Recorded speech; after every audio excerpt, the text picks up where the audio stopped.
नमस्ते दर्शकवृन्द, आज चाहिँ म गाजर हलुवा बनाउन लागिरहेको छु। सर्वप्रथम गाजरलाई राम्रोसँग धोएर यसरी बोक्रा तास्नुपर्छ। यसरी बोक्रा तासिसकेपछि यो मजाले फेरिदेखि धोएर कोरेसम्म कोर्नुपर्छ। यो तासिसकेको गाजरलाई अब यसरी कोरेसम्म कोरेर ग्राइन्ड गर्नुपर्छ।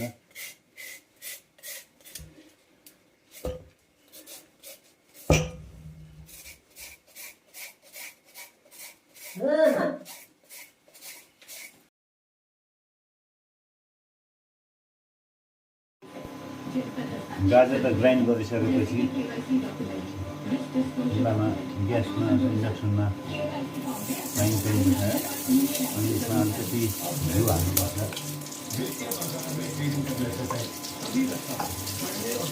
घिउ मिलाएपछि त्यो गाजरको जुन ग्राइन्ड गरेको छ यसलाई हालेर भुट्नुपर्छ, फ्राई गर्नुपर्छ।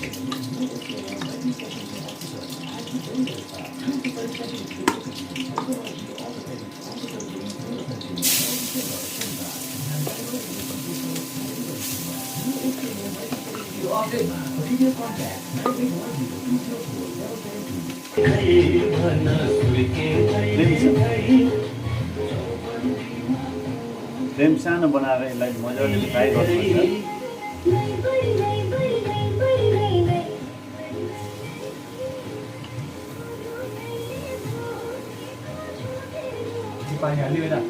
घिउ गाजरको ग्राइन्डमा जब मजाले लागिसक्छ त्यहाँबाट यसलाई फेरि चिनी हाल्नुपर्छ।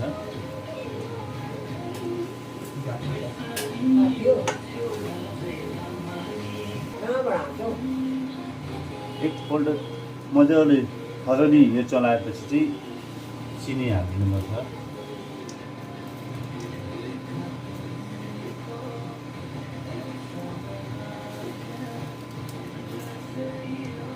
चिनी आफू कति खाइन्छ, कम्ती खाने कम्ती नै चिनी हाल्न सकिन्छ।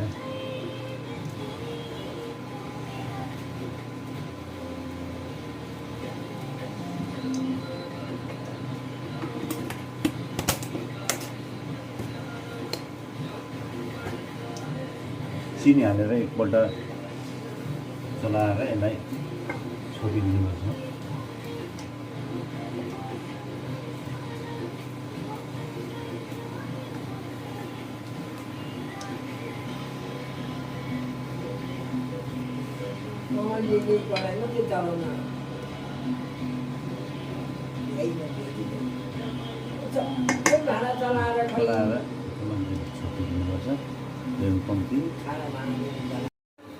अब यसमा भएको मोइस्चर टोटल्ली सुक्यो। अब यसमा चाहिँ दुध हाल्नुपर्छ।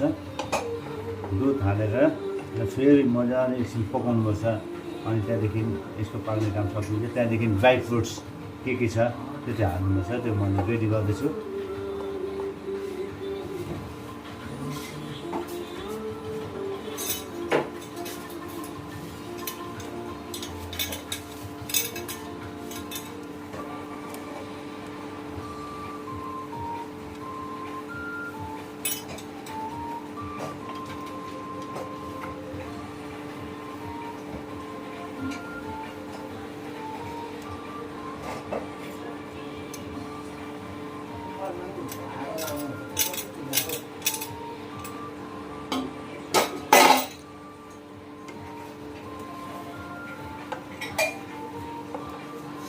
दुध हालेर मजाले चलाउनुपर्छ।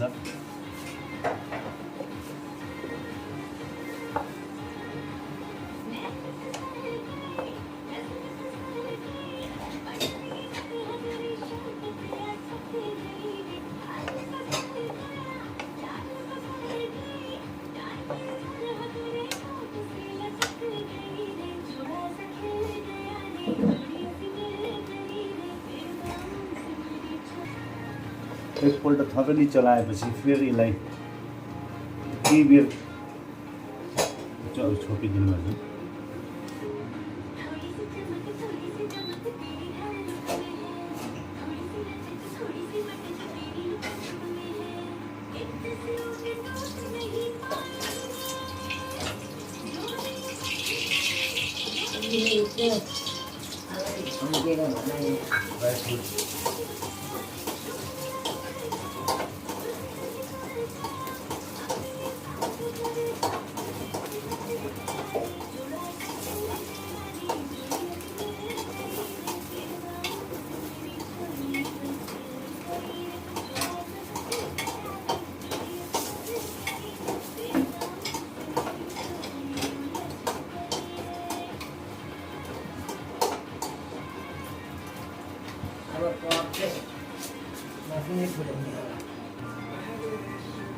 फेरि एक डाडु दुध हालेर यसलाई अझै गिलो बनाउनको लागि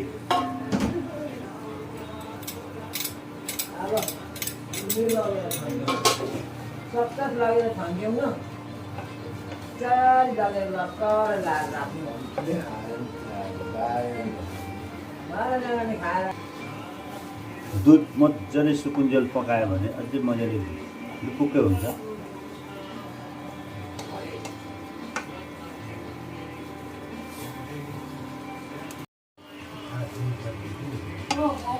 यो दुधलाई मजाले पकाएर सुकाउनुपर्छ अनि चाहिँ यसको यो टेक्सचर सफ्ट हुन्छ।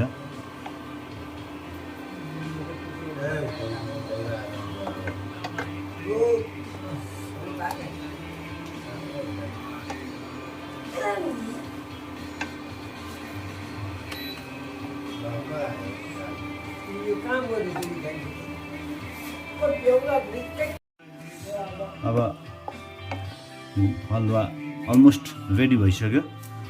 यसमा फ्राई गरेको ड्राई फ्रुट्सलाई चाहिँ काजु बदाम काजुको कलर अलिकति रोस्ट गरेर चाहिँ कालो कालो बनाउनुपर्छ। यसलाई मजाले थरोली चलाउनुपर्छ।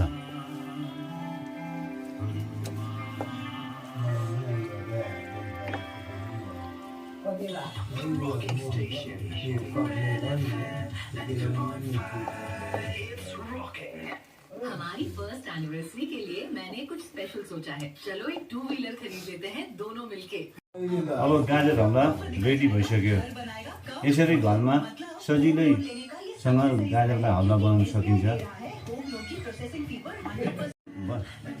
अन्तिमसम्म हेरिदिनु भएकोमा धन्यवाद। के कसो छ प्रतिक्रिया दिनुहोला। Until then good by.